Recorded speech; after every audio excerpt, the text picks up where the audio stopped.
아띠와 여기 기울여보자. 지금은 2023년 3월 18일 오후 11시 18분 아띠와 속닥속닥 5화, 회차로는 6회차고 5화 녹음 시작하겠습니다. 일단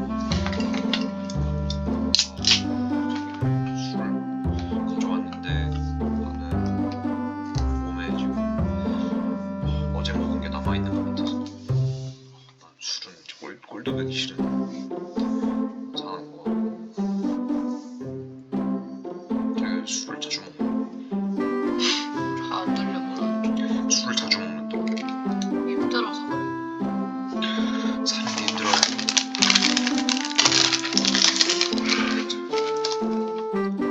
그래서 일단 자, 오늘 녹화 좋은 주제가 있습니까? 간략하게 오늘 뭐 했는지 얘기하고 내일 뭐 할지 얘기하고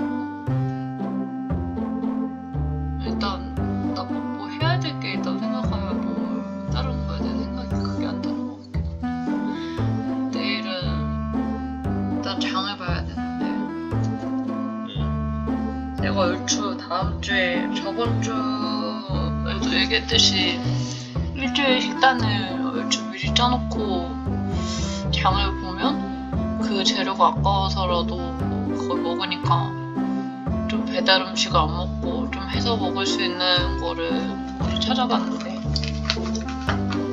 그걸로 내일 장을 보면 될 것 같고 장 보고 오는 길에 아티 사료도 사와야 되니까 동선을 좀 잘 짜가지고 내일은 좀 여유롭게 나가서 괜찮은 카페를 주변에 하나 갔다가 오는 길에 롯데마트 아 맞다, 내일 대형마트다 문 닫는다. 생각해보니까 장은 어떻게 해야 되지? 뭐 A마트 가거나 아니면 문 여는 마트 찾아서 가야지 뭐. 아 진짜 내가 사실 뒤에 뭐 할지 생각하다가 좀 지금 정치 얘기를 좀 몇 개 들고 왔거든. 오늘 할 얘기. 근데 그 대형마트 쉬는 것도 솔직히 좀 어이가 없긴 해. 하루가 굳이 그렇게 해. 근데 장을 자기가 보는 게 되게 효율적인 것 같아. 나는 장보 뭐 사야 될 게 있어서 가도 막 사야 될 게 눈에 보이면 막 사거든. 근데 자기는 내가 이거 사와 하면 딱 그것만 사온단 말이야. 그래서 어떻게 보면 좀 융통성이 없다 생각이 들다가도 되게 효율적으로 장을 보는 것 같아. 뭔가 가소비하지 않고 딱 필요한 것만 사서 오는 거여서 내가 생각하건데 월요일에 내가 얘기한 거 자기가 롯데마트에 가서 사도 나쁘지 않겠다. 그래? 자기가 퇴근하고 오면서 사오는 것도 난 항상 짐이 늘어나더라고.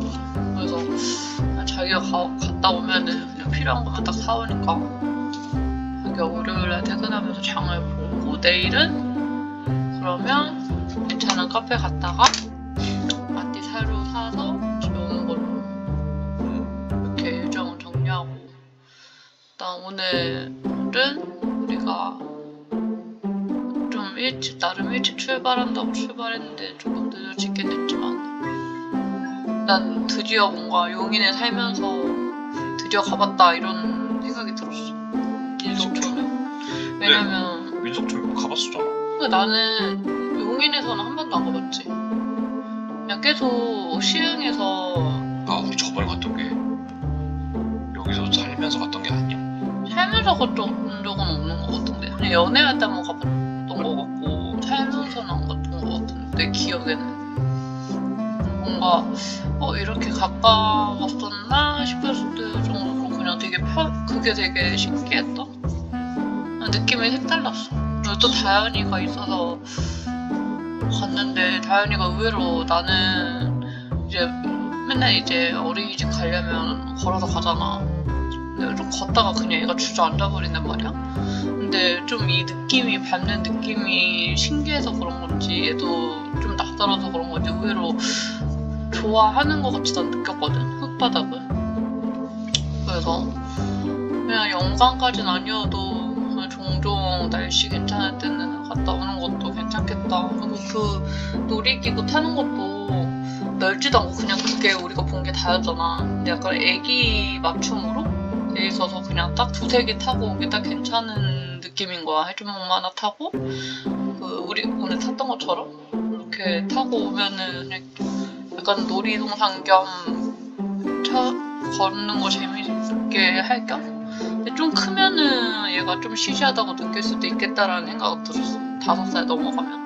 그래서 한 유치원 갈 때쯤은 에버랜드나 이런 데 좀 자주 가고, 그 전에는 민속촌이 가까우니까 주차도 나쁘지 않고, 그래서 괜찮은 것 같더라고. 육아휴게실도 오늘 가보니까 좀 잘 돼 있는 것 같고, 그 앞에 있는 데는. 난 되게 좋았다. 나쁘지 않았던 것 같아. 근데 이제 다만 그 흙이잖아. 먼지 날리는 거만 빼면 좀. 그리고 근데 놀이기구가 일단 사람이 없어서 좋았어. 그리고 거의 다 약간 그냥 산책하는 거잖아. 그래서 사람이 오늘도 많은 편인지는 모르겠는데 그냥 이 정도 붐비는 것도 괜찮았던 것 같아. 그래서 여러모로 나쁘지는 않다. 좋다. 요즘엔 흙이 없잖아, 주변에. 그래서 뭐 먼지가 진짜 사람들이 거기 뛰어다니고 이러면은 흙먼지가 막 일어나고 이러면 좀 그렇긴 한데, 그게 아니고 그냥 내가 갔던 정도의 흙먼지는 괜찮지 않나라는 생각이 들게. 뭐 진짜 미세먼지 이런 것도 아니고 옛날에 뭐 다 흙에서 살았는데 뭐. 그래서 난 나쁘지 않았던 것 같아. 나도 진짜. 그리고 약간 진짜 한복도 추석 설날에만 입기에는 좀 아까운데 그냥 귀엽잖아. 한복 입고 뿔뿔거리는 게. 그래서 나는 이 가성비 괜찮은, 나름 괜찮은? 우리가 여기 사는데 어떻게를 받아야지. 좀만 크면은 뭐 우리랑 초등학교만 돼도 저기 가서 재밌게 놀겠어. 지금이야 막 모르니까 뿔뿔거리면서 노는데 좀만 커도 이제 친구들이랑 놀러 다니지. 엄마 아빠랑. 근데 제가 나 닮고 자기 닮았으면 우리랑도 놀걸? 나는 뭐 어렸을 때 그런 건 없었는데 엄마 아빠랑 노는 거 재미없고 그런 거 없었는데 좀 다른 느낌? 근데 약간 엄마 아빠가 가자고 하면 약간 이런 느낌이지. 친구들은 내가 가고 싶은데 막 찾아서 가는데 가족끼리 어디 간다 하면은 그런 거에서 제약이 있잖아. 아빠가 지금 출발 이러면 가야 되고. 난 그랬어. 자기는 되게 능동적인 사람이었나 보다. 나는 어릴 때부터 그런 거 없었는데. 나는 난 지금 안 가고 싶은데 아빠가 5분 뒤에 출발 이러면 그냥 우리 무조건 5분 뒤에 출발을 했었어야 돼. 그게 다른 거 같아. 자기는 거기에 그거를 고이고이 담았다가 이제 여기서 푸는 거고 나는 뭐 그런 거지 하고 순응하고 그냥 아무 생각 없는 거. 난 항상 어필을 했어. 싫다고. 그래서 나는 약간 내가 가족 안에서 트러블 메이커를 그래서 약간 나 때문에 가족 분위기가 좌지우지되는 그런 느낌이 있긴 했는데, 근데 그거는 그래도 나는 나중에 다현이랑도 뭐 내일 어디 갈 거 하면 지금처럼 이렇게 얘기를 했으면 좋겠어. 다현이한테 뭐 언제 출발하면 좋을까 이런 얘기를 해서. 재밌겠다. 나중에 다현이랑 가령 자기가 이렇게 막 얘기했어. 나야 그러니까 싫어하다가 이제 몇 대 두들겨 맞으면 이제 가는 건데 갑자기 다현이가 싫어 안 갈 거야 이러면 굳이 어떤 일이 생길지. 자기는 내 편 들어야지. 편이 어딨어. 아, 내 쪽에 서서 난 일단 이미- 해도 그래. 난 이미 매달려 있다니까. 무슨 소리 하는 거야. 어디든 매달 앞뒤랑 같이 매달려 있겠지. 내 의미를 몰라. 그냥 내가 강압적으로 오늘 여기 갈 거니까 몇 시간 그냥 지금 준비해서 갈 거야 이런 거보다는 좀 미리 공지를 하고. 나는 제가 좀 크면 우리도 그렇고 왜 어른들이 등산 가는지 알 것 같아. 산에 가면 일단 이게 좀 리프레시도 되고 운동도 되고 하니까 산에 가는 것 같아. 근데 아마 쟤는 엄청 싫겠지. 우리가 산에 가잖아. 청계산 가자 이러면 막 산이 가성비가 좋은 거 같아. 진짜 나쁘지 않아. 돈 안 들고 돈 안 들고 운동되고 건강하고. 건강해지고. 갔다 와서 샤워하면 얼마나 개운하고. 근데 쟤는 되게 싫을 거잉. 내 싫지. 근데 그건 있어. 우리가 막 다현아 내일 아침 7시에 등산 시작할 거니까 6시 일어나는 없을 거야. 우리 사전에.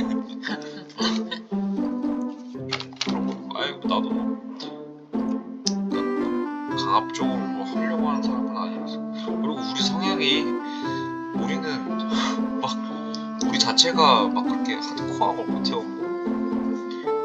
그러니까 진짜 등산 좋아하는 사람들은 그 애기 없는 거 들고 막 아 이시영 그 논란 좀 있던데. 근데 나는 좀 그 논란 보고 참 사람 불편한 사람 많다 그래가지고.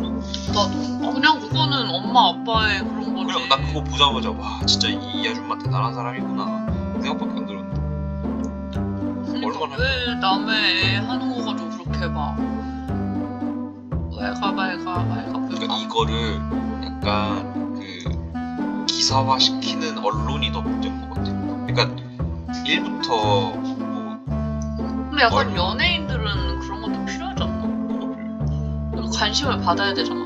그래 그래서 막 일부러 노이즈 마케팅이란 것도 있잖아. 근데 그 아줌마가 뭔가 지금 작품 활동을 두고 얘기한 것도 아니고 그냥 자기 올린 건데 거기가 이제 사람들의 반응을 기자들이 인터넷 기사로 쓴 거잖아. 그러니까 반응은 진짜 이상한 사람 많잖아. 뭐 어떤 글을 쓸 수 있다고 봐. 그러니까 그게 맞다, 그게 뭐 맞다 이런 얘기는 아닌데 그거를 기사화해서 올려가지고 마치 사람들의 반응이 이렇다는 듯이 막 레칼레카 하잖아 요새. 그런 반응이 난 문제라고. 좀 언론이 좀 언론의 그걸 많이 입고. 근데 뭐 연예부는 사실 화제성이 달라서 그랬었다. 그냥 나도 그건 좋은 것 같아. 그냥 동네 산이나 너무 막 과하게 잡으면 가기 힘들더라고. 청계산, 그러니까 동네 산에 막 자주 다니다가 청계산 한번 이렇게 딱 가는 건 괜찮은데 청계산에 다닐 거야 이러면 이제 잘 안 가게 되는. 그치 그 적당한 산책기가 어려워. 나 본가 저기 분당 있을 때는 뒷산이 딱 2시간 코스였거든. 올라가는데 우리 1시간씩 그때 갔던 데야? 아니 다른데요. 올라가는데 한 1시간 20분 내려가는데 40분 그 정도 걸리는 산이고. 근데 청계산은 솔직히 저건 쉬운 산은 아니긴 해. 한 3시간 4시간 잡아야 돼. 근데 한 2시간만 갔다 갔다 해도 진짜 딱 좀 알아보고 저거. 내가 발목이 약하잖아. 근데 산 같은 데가 되게 돌산 같은 데는 그러니까 가팔라서 힘들고 무서운 것도 있는데 발 접지를까봐 난 그게 되게 그래서 탈 때 되게 긴장하는 그런 게 있는 것 같아. 올라갈 때 괜찮거든? 근데 내려올 때가 너무 힘든 것 같아. 그래서 육체적으로 힘든 것도 있는데 정신적으로도 피로감이 좀 있어. 그래서 내려가는 게 재미가 없어. 응? 하산이 내려가는 게 재미가 없고. 난 재밌는 건 하산이 재밌는데 그냥 편하잖아 좀 더. 올라갈 때 막 힘든데 내려갈 때 이제 집에 간다라는 그런 왜 올라? 이제 끝났다. 그러니까 난 등산의 재미를 잘 모른다니까. 그냥 건강해지니까 운동 겸 하는 거지 막 등산에서 막 높은 데 올랐을 때 막 명산이다 막 이런 거 잘 모르겠어. 그냥 올라갔다 어차피 내려야 되는데 왜 올라가지? 근데 내려올 때 드디어 집에 간다. 와우. 아니 올라갈 때 그냥 막 뭔가 많은 생각을 안 하잖아. 그냥 머리를 쥐고 그냥 경치 보면서. 그런 게 잘 안 된다. 올라갈 때 내려오는 생각. 근데 나는 그 생각이 좀 들었던 게 엄마 아버지랑 한창 산 많이 다닐 때도 되게 올라가니까 막 하면서 막 얘기를 많이 했던 것 같아. 아니 나한테 얘기하지 말라고 하잖아. 막 힘들어서. 아니 근데 연애할 때 자기 안 그랬어. 연애할 때 청계산 갈 때는 막 계속 얘기하고 정상 갈 때까지 막 얘기하고 막 뒤에서 밀어주고 막. 지금 체력은 그때 체력이랑 비하면 비할 바가 안 되죠. 지금 엄마 나 완주 못하고 그래서 진짜 등산이 나쁘지 않은 것 같다. 그리고 막 무슨 생각까지 했냐면 회사에서 등산을 가겠다 그러면 막 무서워? 우스갯소리로 그런 얘기를 했거든. 왜냐면 나 입사하기 전에도 끝났었어 그런 문화가. 그 정말 악명 높은 문화 중에 하나잖아 등산 가는 거 회사에서. 그러면 막 막내 애들은 막 먼저 올라가가지고 거기 막 간식 깔아놓고 그런 거 했대. 그런 게 지금도 있어? 아니 지금 없대. 나 입사하기 전부터 없었지. 나 2016년 입사했으니까 13, 14년도에 끝났다고 그랬는데 막 우스갯소리로 우리 막 그런 얘기 하다가 막 이러다가 막 좀 이따가 또 얘기할 건데 69시간이라고 주간 최대 근무 시간 노동법 개혁하는 법 뭐가 있었는데 여튼 딱 그런 얘기하다가 산 얘기가 나온 거야. 근데 막 싫다 하면서도 저렇게 해서 등산을 가면 운동이 되겠다라는 나쁘지만은 않네라는 생각이 드니까 그러면서 동시에 내가 이제 진짜 나이가 들어서 꼰대가 되는 거다. 나 내년에 뭐 잘 풀리면 과장이잖아. 나도 진짜 생각이 점점 이렇게 변하는구나 생각이 들었지.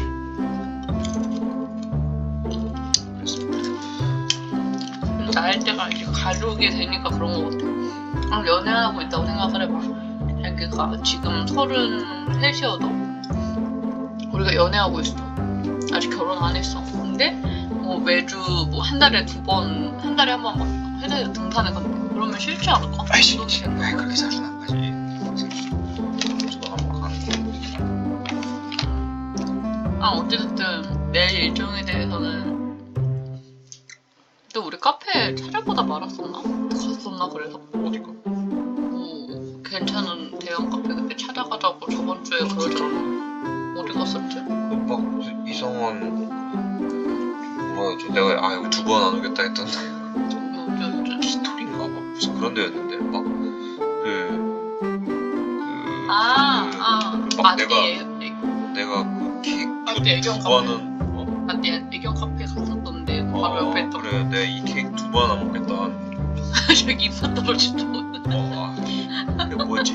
말차. 흑임자. 흑임자.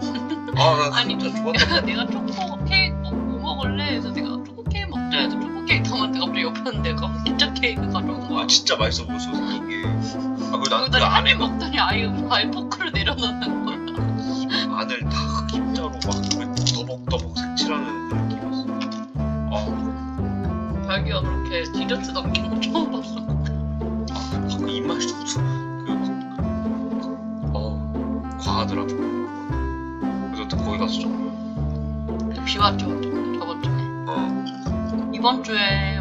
이번 주 주말이 토요일 일요일이 날씨가 맑고 따뜻하다고 해서 되게 나들이가 많나 봐. 그래서 한강에서는 뭐 마라톤 한다고 막 이러던데. 그래서 한강 거기 외출할 사람들은 뭐 도로 막아놓으니까 뭐 하라고. 내일도 아마 날씨가 좋을 거니까 자연히 걸을 만한 곳을 찾아가서 놀다 오자. 내일은 마트도 안 가잖아. 찾아보자 내일. 내일 아침에 일어나서 찾아보자. 자기 뭐 띄워놓은 거 보니까 자기 주제가 있나 본데.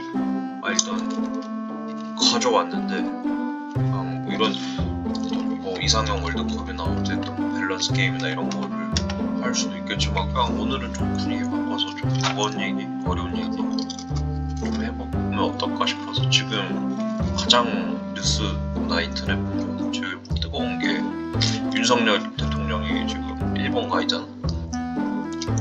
그러면서 이제 담화문을 발표하고 기시다 총리랑 근데 골자는 저거잖아. 그 한일 관계 회복에 시동을 걸었다. 그러니까 이게 이걸 보면은 좀 정리가 돼 있긴 한데 이명박부터 윤석열까지 광복절날 어떤 일본 관련 연설을 했나를 모아놓은 이명박은 일본은 역사를 즉시해서 과거 이후를 보면서는 안 된다. 박근혜도 일본 과거사 문제는 한일비를 어둡게 한다. 일본의 책임과 믿고 성의 있는 조치를 기대한다. 라고 보통 오른쪽, 그러니까 우파는 친일의 성향을 갖고 있는데 또 저렇게 얘기했었는데 문재인은 뭐 더 있겠지. 왼쪽이니까. 광복 70년 지나도록 일본의 강제 동원에 대한 고통이 계속되고 있다. 그래서 일본은 위안부 강제 정리 용기 있는 자세가 필요하다라고 문재인 정부가 얘기했었고 근데 180도 바뀌어서 윤석열이 이번에 일본은 우리가 세계 자유도전에 맞춰서 힘을 합칠 이웃이다. 그리고 김대중 오부치 선언을 계승해서 빠르게 관계를 회복해야 된다. 또 그 협력이라는 키워드를 꺼냈단 말이야. 그리고 먼저 다가섰어. 먼저 얘기를 꺼냈다.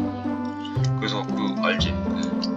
최근에 문재인 정부 때 대법원에서 강제징용 배상하라라고 판결이 났었어. 그러니까 일본 기업인데 우리나라에 들어와 있는 기업들이 있을 거 아니야. 미쓰비시나 뭐 이런 애들한테 우리나라 강제징용에 대한 책임으로 너네가 손해배상을 해라, 배상을 하라라는 최종 대법원 판결이 나왔어. 그러니까 일본이 난리가 났죠. 그걸 왜 아직까지 재판을 끌고 와서 얘기를 하냐. 그러니까 사회가 되게 안 좋아졌었어. 그래서 그 보복으로 일본이 뭘 했냐면, 기억나는지 모르겠지만 우리나라한테 수출 규제하겠다, 반도체 장비 안 팔겠다 너한테, 그런 일이 있었었어, 문재인 정부 때. 그래서 우리나라도 그때 막 싸움 났었어. 우리나라도 아까 지소미아라고 그 안보협력체인데 거기 너네랑 같이 안 하겠다, 믿을 수가 없다 상호간에, 이런 얘기가 있었어. 그래서 좀 되게 분위기가 안 좋았는데 최근에 그러니까 우리가 먼저 화두를 던진 거지. 그래서 윤석열이 뭐라고 했냐면, 우리 행정부에서 그 배상금을 우리나라 정부가 3자 변제해주겠다 라고 먼저 얘기를 했어. 이게 무슨 말이냐면, 아띠가 자기를 물었어. 대법원에서 아띠분 윤재희 양한테 10억 원 배상하세요 라고 했어. 당연히 둘이 사이가 안 좋았어. 근데 갑자기 내가 아띠의 대변인으로서 아띠의 그 배상금은 내가 내주겠다, 이게 제 3자 변제. 근데 자기랑 나는 같은 팀인 거잖아. 근데 그게 우리 지출해서 자기가 나한테 주는 건 의미가 없는 거 아니야? 라고 하기에는, 그러니까 이게 재판이라는 게 피해자가 있었고 그 피해자의 보상을 하는 거잖아. 근데 그거 다 세금으로 하는 거잖아. 누가? 윤석열이 우리가 책임지겠다고 하는 거는 세금으로 하는 거지, 자기 자금으로 하는 게 아니잖아. 근데 그것도 돈은 돈이잖아. 그러니까 무슨 말이냐면, 국가가 개인한테 배상을 하기도 하잖아. 가령 억울하게 아니, 그 당한 거는 그 일본한테 당한 건데 왜 그 우리나라 정부가 우리나라 국민한테 배상을? 왜냐면 일본은 못 주겠다 그랬어. 그래, 못 주겠다고 해서 그래 너네 안 줄 거야? 그러면 우리가 알아서 할게, 이거는 아니죠. 그게 이제 비판적인 시각, 지금 윤석열 정부에서. 그래서 이 얘기를 왜 꺼내들었냐면, 그러니까 이게 정치적인 얘기고 지금의 정쟁이나 무슨 막 그 인물들을 거론하면서 할 얘기가 사실 우리가 그렇게 막 여기 관심 있지도 않고 나도 그렇고. 그래서 그 대신에 좀 이게 딜레마거든, 어떻게 보면. 그거를 그러니까 지금 상황을 좀 정리를 해보려고 그래. 정리를 해서 뭐가 어떻게 하는 게 맞겠냐라는 거를, 자기는 아마 높은 확률로 반대편에 서겠지. 자기는 실리보다는 명분이 중요한 사람이고, 나는 실리도 정말 중요하다고 생각하는 사람이거든. 그래서 좀 그거에 대해서 얘기를 하려고 하는 게, 그러니까 지금 상황은 이래. 그러니까 윤석열 정부의 편을 들어서 한번 얘기를 해보자. 지금 경기가 어려워. 지금 우리 금리는 계속 올라가고 있고, 지금 반도체도 힘들거든. 우리나라 결국 수출 다 이끌었던 게 반도체도 힘들어. 그러니까 그리고 지금 외교는 점점 다 각자 자기 도생으로 가. 나 일하면서 되게 많이 느껴. 그 관세 알아? 원래는 그 FTA나 WTO 맺으면 그 나라 간에 이제 관세가 적었는데, 요새는 트럼프부터 시작해갖고 다 자기네 나라 자국 우선으로 가. 정말 먹고 살기 힘들어지는 시기가 왔어. 그래서 이런 시점에 이게 전 세계의 경쟁력을 경제를 놓고 봤을 때 동아시아 3국이 진짜 파워가 세거든. 중국, 일본, 한국이. 그러니까 어느 얘기가 나왔냐면, 이 세 개 나라가 EU 알지? 유럽연합처럼 힘을 합치면 전 세계가 다 저게 어떡하지? 라고 쳐다봐야 되는데, 그 누구도 그럴 수가 없다는 걸 알아. 사이가 안 좋아. 다 정말 안 좋아. 생각을 해봐. 우리가 일본이랑 뭐 할 수 있겠어?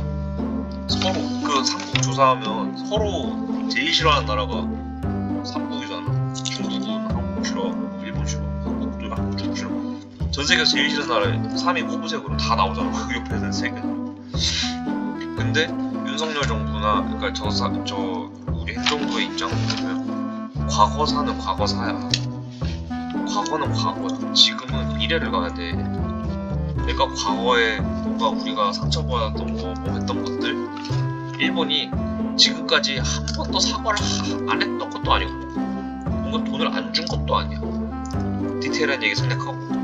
그러면 그거는 아니 피해자가 피해를 받았고 그럼 그걸 보상을 해야 되면 누가 돈이 좋건 피해자의 마음을 달래주는 것도 중요하겠지만 일단 이거는 우리가 달랠 수 있을 만큼 달래보고 왜냐면 현실적으로 일본이 저게 돈을 주는 게 사실 말이 안 돼 라고 현실적으로 생각하는 거야. 왜냐면 그러면 그 돈을 주면 일본은 뭐가 되냐면 앞으로 사사건건 또 계속 하겠구나.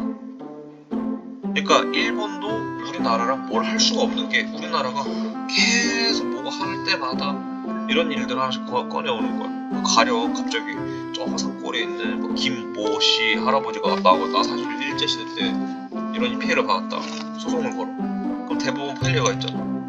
그럼 또 일본 정부는 또 뭘 해야 돼? 근데 이게 단순히 돈만 나가는 게 아니라 정치화가 되고 여론이 보여.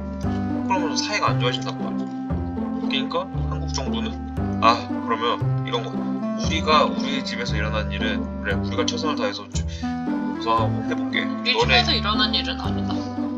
그래서 대신에 우리가 이거 어디 갔어? 함께 극복하고 이웃이고 파트너다 라는 얘기인 거야. 윤석열이 한 얘기. 그게 진짜 어려운 것 같아. 과거를 봤을 때 과거가 없으면 현재가 없고 미래가 없잖아. 그렇다고 또 과거에만 머물러 있으면 또 현재가 없고 미래가 없고 그게 되게 어느 시각에서 보느냐에 따라서 다른데 뭐 그냥 꼭 나라 문제가 아니라 우리 인생을 봐서도 막 어떻게 보면은 과거에만 머물러 있으면 뭐 상처를 받았거나 뭐 이별을 했어 그러면 과거에 머물러 있으면 안 된다 빨리 미래를 생각해야 돼 뭐 이렇게 얘기를 하는데 또 막 앞만 보고 달려나가는 사람들을 보면 또 과거도 그만큼 과거가 있기 때문에 내가 여기 있고 막 지금 어려운 걸 견뎌낸 그거에 대해서 과거에 대해서 되게 뜻깊게 생각하잖아. 근데 그게 어려운 것 같아. 여기서 보면은 이게 맞고 또 저쪽에서 보면 저게 맞고. 그러니까 딜레마지. 그래서 그거를 어떤 거를 선택하겠다의 영역으로 봐는 게 맞는 거 같고 근데 다만 그러니까 여기서 좀 아직은 조금 섣부르기도 하지만 지켜봐야 될 건 뭐냐면 우리가 한번 어떻게 보면 양보했잖아. 일본도 알아. 일본도 우리나라가 이렇게 접근하니까 놀랬대. 왜 놀랬냐면 우리 당연히 지금 여론 안 좋잖아. 지금 오늘도 시위했어. 범야권들 다 나와가지고 이거 너무 무슨 막 그런 것도 조한진 막 그런 거 올리던데 그 일사오적 해가지고 윤석열 합성 그런 것처럼 올리는데 그러니까 당연히 여론 안 좋아질 거 알면서도 이렇게 제스처를 취한 게 일본 입장에서는 약간 반기면서도 이제 뭘 하자는 거야? 얘는 얘를 윤석열은 대통령은 뭘 위해서 이렇게 일본에 대해서 우호적인 태도를 취하는 거야? 뭐 경제적인 걸로 뭘 같이 하자는 거야? 경제, 안보, 사회, 문화의 폭넓은 그러니까 협력을 해야 된다는 건데 이게 그러니까 지금 뭐 당장 액션으로 나온 것 중에 하나가 일본에서 우리나라 수출 금지하겠다 했잖아. 그거를 해제하는 걸 검토해보고 있다. 뭔가 지금 결정된 건 없어. 근데 우리가 그렇게 일본에 수출되는 게 많아? 수입 우리 입장에 있었었는데 많이 대체를 했대. 근데 어찌됐건 아니 그러니까 이게 수입보다는 수출이 많아야 우리나라 경제에 더 도움이 되는 거 아니야? 근데 이게 그게 있어. 잘못 생각하는 것 중에 나 어렸을 때 잘못 생각했던 것 중에 하나가 일본 망했으면 좋겠다. 일본 경제 박살나잖아. 그럼 막 어떨 것 같아? 멋있다. 이런 생각 할 것 같잖아. 아니면 가령 중국 망해. 그러면 에휴 저놈들 이러면서 그럴 줄 알았다. 에휴 이러면 줄 것 같잖아. 둘 중에 하나를 어디든 망하잖아. 우리도 그 경제가 그래 진짜 그걸 절실히 느껴. 지금 왜 우리나라 안 좋냐면 중국이 안 좋아서 그러고 중국이 코로나 봉쇄했잖아. 그러면서 반도체 수급이 확 아직도 안 풀렸어? 지금 풀었어. 그래서 지금 뭐 하이닉스니 삼성전자니 왜 이런 회사들이 그렇게 수입이 안 좋은데도 실적이 안 좋은데도 투자를 계속 하냐면 이게 일시적이다라는 걸 알아. 중국이 잠깐 그때 다 봉쇄를 해놓고 지금 다시 열었거든. 그럼 다시 좋아질 거다라는 걸 알아. 우리는 정말 어려운 나라야. 그거를 많이 봐. 그 주변 정세를 봐도 우리는 무조건 수출로 먹고 사는 나라잖아. 외교로. 근데 그러려면은 여기도 팔아먹고 저기도 팔아먹어야 돼. 어디 하나를 버릴 수가 없어. 우리는 이게 막 우리나라가 힘만 셌으면 막 일본 막 너네랑 절대 거래 안 해. 이렇게 얘기하고 싶지. 근데 그럴 수가 없다니까. 그래서 근데 우리나라 차도 일본에 수출이 되긴 해? 안 되지. 차는 안 되지. 차는 좀 그런 게 있어. 근데 우리나라 사람들은 일본 차 많이 사지. 근데 여튼 지금 윤석열이 기대하는 거 그런 거 좀 지켜봐야 될 거는, 그러면 이거에 대해서 일본이 얼마나 진정성 있는 또 뭔가 하나를 할 거냐, 아니면 그냥 이거 먹고 그냥 날릴 거냐. 근데 이게 왜냐면 얘네도 투표로 뽑잖아. 우리나라도 마찬가지고. 그러니까 이게 그렇게 되면 문제가 뭐냐면 어떤 한 리더가 결정을 못해. 눈치를 볼 수밖에 없다고. 그러니까 저 일본은 일본의 분위기는 어떤데? 어쩔 수 없이 저기는 무조건 자민당이야. 자민당이 오른쪽이야. 쟤네 입장에서는 오른쪽이면은 알잖아, 분위기 대충. 우리나라 강한 나라, 어? 앞으로 나가야 되는 나라, 자유, 뭐 이런 거잖아. 막 군사, 강한 나라, 막 이런 거를 하는 나라잖아. 근데 한국한테 절절절대 이거 못 받아주거든. 일본이 그래. 우리나라도 그래 지금. 우리나라는 하여튼 그래서 이런 일이 있었고, 지금 우리가 먼저 어찌됐건 손을 내민 거고, 여기에 대해서 일본이 어떻게 좀 어떤 제스처를 다시 보여줄지 라는 게 좀 있지. 그리고 어찌됐건 지금 국내 여론은 되게 안 좋아.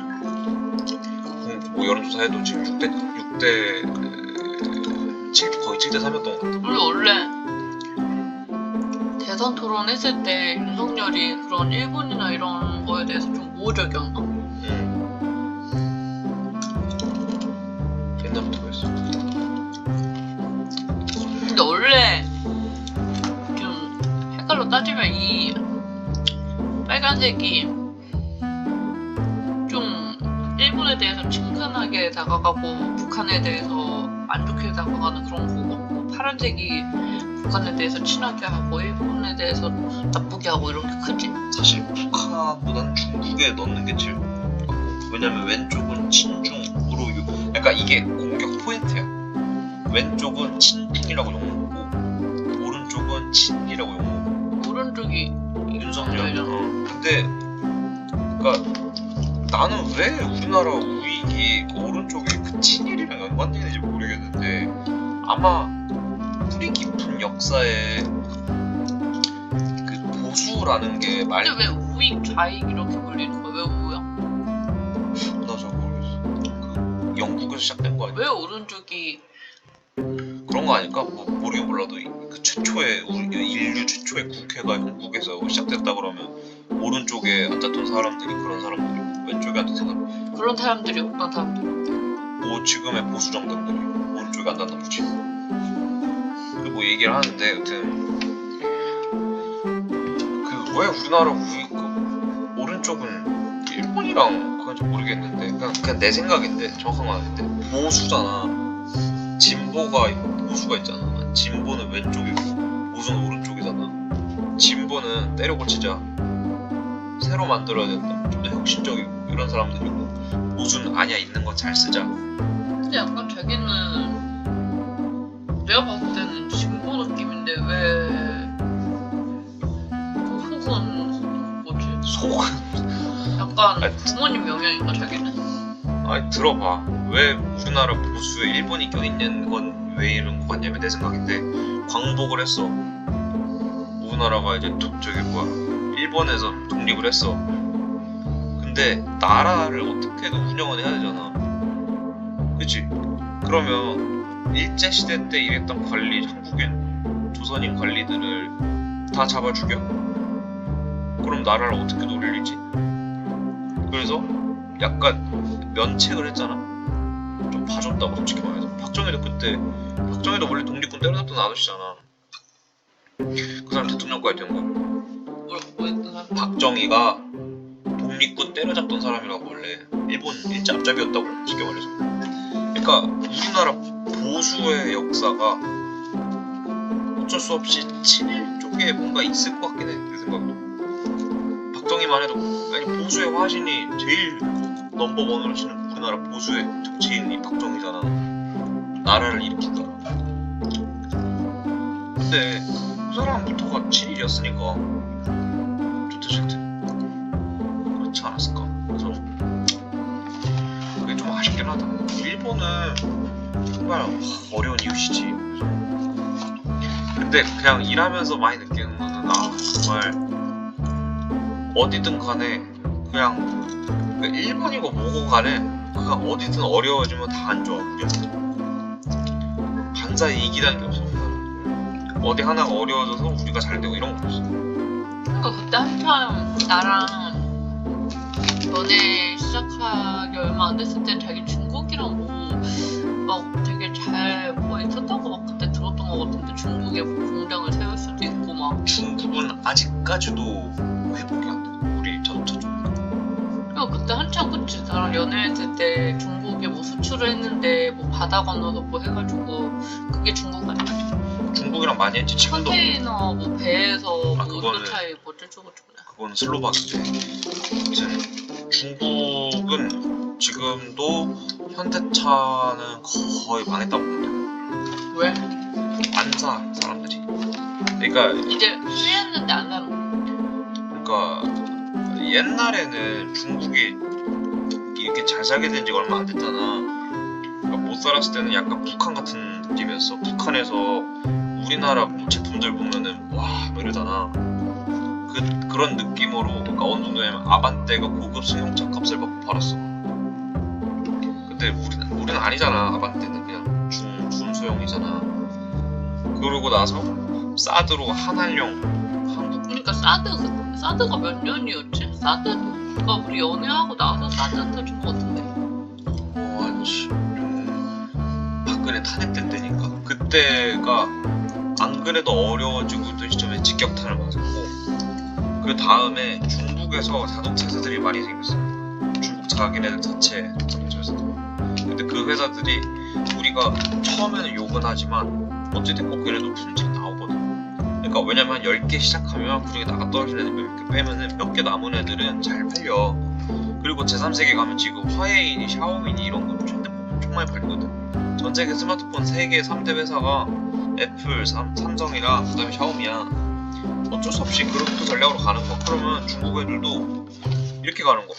그냥 합리적인 차는 자기네 자동차 회사 사람 차 사면 돼. 자기네 나라. 좋은 비싼 건 차는 아예 외국 차. 굳이 한국 걸 왜 사? 그냥 독일 거 사거나 그냥 똑같은 거 독일 거 사거나 그렇게 가면 되는 거지. 그러니까 이제 당연히 이제 좀 한한령이 좀 풀린 것 같으면서도 굳이 여기를 살 필요가 없는 거고. 그래서 포지션도 애매하고 솔직히 중국 시장에서. 그래서 우리는 그래서 모비스 공장은 이제 현대차보다는 다른 회사 납품한 게 훨씬 많고 BYD나 뭐 이런 그렇다. 그래서 이거를 얘기를 가져와. 그러니까 어려운 문제야. 그냥 이거를 그냥 쉽게 말해서 저거를 잊고 넘어간 게 맞냐? 그리고 진짜 잊을 수나 있을까? 그러니까 약간 그게 그런 느낌인 것 같아. 자기는 앞으로 나아가려면 그 전에 거는 뭐 이렇게 할 수도 있지 하고 아까 얘기를 했는데 그런 느낌, 그 얘기하는데 그게 딱 생각이 들었어. 윤석열이 그러니까 그냥 윤석열 말고 그냥 고위층에 있는 사람들이 그때 막 홍수 나가지고 그 막 빈민에 사는 사람들 막 홍수에 깔려 죽고 막 비 와가지고 그때 그 반지하에 사는 사람들은 그냥 물에 잠겨서 죽고 이랬는데 그냥 그거에 대해서 대책 방안을 진짜 터무니없는 그런 대책 방안들을 내놨잖아. 근데 어떻게 보면 그 사람들은 모르는 거지 그 사람들의 삶을. 근데 우리가 그냥 이렇게 뭐 기사나 이런 걸로만 접해봤지 진짜 그 위안부가 만약에 우리 가족이거나 그거에 대해서 진짜 옆에서 막 그걸 잘 그 사람을 지켜봤으면 이렇게 말을 못하지 않을까 그런 생각이 드는 그러니까 이게 정말 파고들고 더 어렵고 그 안에서 갈리고 복잡한 문제라는 걸 아니까 이제 나는 정치 얘기를 안 해 어디가든. 그러니까 이게 왜 그러냐면 일예로 이런 위안부 할머니들 있지. 그 할머니들의 그 모임이 있어. 그 재단이 있어. 그걸 도와주는 지원하고 그 할머니들 뭐 심리적으로 뭐 이런 거 사회적으로 그거를 이끌었던 국회의원이 윤미향 국회의원이거든. 들어봤지? 어디서 본 거 같지 뉴스에서. 왜 그러냐면 그 국회의원이 왜 해먹었대며? 엄청 해먹었어. 할머니도 등쳐먹었어. 나중에 할머니가 아예 대놓고 얘기했으니까 이제 저랑 못 믿을 것 같아. 그러니까 이런 걸 보면 어쩔 수 없이 그런 이슈들이 정치화됐다. 그러니까 무슨 말이냐면 강제 동원이나 이런 피의자들이 정말 순수하게 자기네들이 고통받은 거를 호소하는 거 플러스 왼쪽의 정치인들이 붙어서 이거를 정치화시킨다고. 근데 이게 그것도 그럼 이게 나쁘기만 한가? 정치화하는 게 당연한 거 아니야? 근데 그 사람들이 힘이 있어. 뭐가 있어? 피해자들이 정치화하는 게 뭐? 누군가는 그 사람들을 편에 서서 대변해주는 게 나쁜 건가? 이 생각이 드는 거지.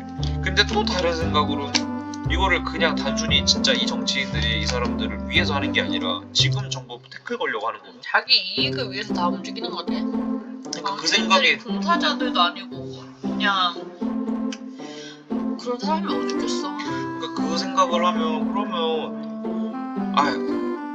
그러니까 쉽게 말해서 이거야. 그러니까 이거 해서 우리한테 월 100만 원씩 더 주겠대 나라에서. 그럼 난 당연히 찬성표 던져. 그런 느낌인 거야 지금 계속 굉장히. 그러니까 힘든 거 알겠어. 오케이. 근데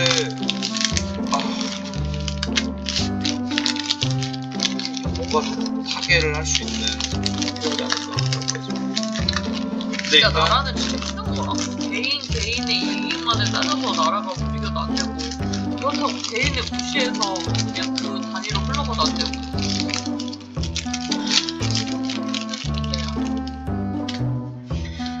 그치. 그래서 이거는 지금 이렇고 앞으로 일본에서 어떤 뭔가가 나와서 그냥 좀 경제적으로 풍요로운데 서로 속으로 욕하고 이런 게 낫지.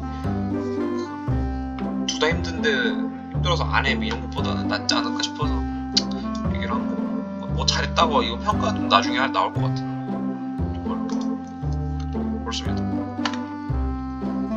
다음으로 가져온 거는 이건 좀 문제가 있는 행동을 지금 하는 것 같아. 뭔데? 지금 녹음을 하면서 핸드폰으로 축구를 보는 그런 거는 뭔가 좀 좋지 않은 것 같아. 틀어놓은 거야. 그리고 내가 이거 하면서 막 드라마 틀어놓고 이거 하면은 안 볼 거야. 그냥 틀어봐 놓은 거야. 그래도 그냥 뒤집어 놨으면 좋겠어. 다음으로 할 얘기는 이제 52시간제 개편안을 지금 정부에서 얘기를 했다가 방금 적었지. 다시 늘리는 거야? 69시간으로 가겠다라고 윤석열 후보 때부터 얘기했던 거예요. 그러니까 이렇게 구체적으로 나온 건 아니었고 그 당시에 무슨 얘기를 했냐면 주 52시간이잖아. 그러니까 되게 심플해. 일주일에 아무리 많이 일해도 52시간이야. 그럼 하루에 5일 일하니까 52시간이면 하루에 10점 몇 시간이잖아.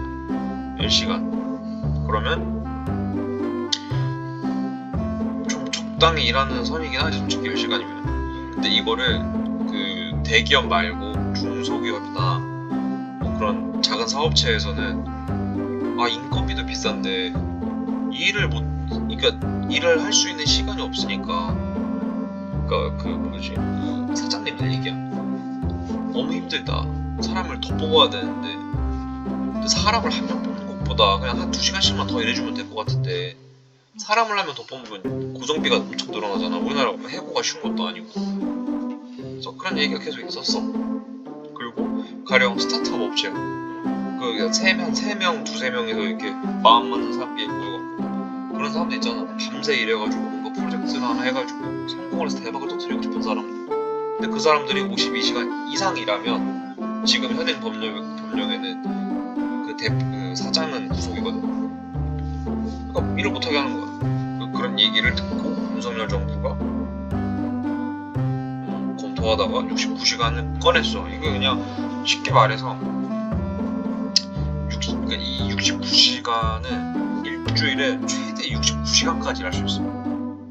일주일에. 근데 다만 월에 최대 근로시간은 예전과 똑같기 때문에 이날 빡세게 일하면 그 다음 주는 하루에 뭐 한 6시간씩 일해도 되고 막 이런 것들이 있더라고. 근데 되게 복잡해.